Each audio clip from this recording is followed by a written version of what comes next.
Hello, in this video I'm going to show you how you can fix connection issues of your Redmi Buds 4 Pro. So it will be useful for you when you have, for example, the pairing failed, or when you cannot find your earbuds on the list.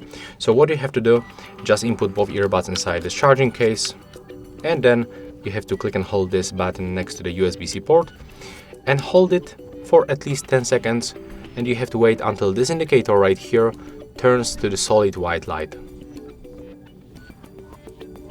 There we go. So right now we are performing the hard reset.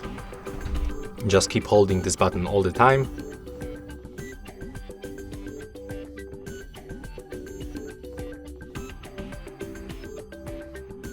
Okay, and right now, after a few seconds of holding, you can release the button, and right now we can find our Redmi Buds 4 Pro on available devices list one more time, and we can try to pair them. And as you can see, in my case, everything is fine. So that's all for this video. Hope you like it.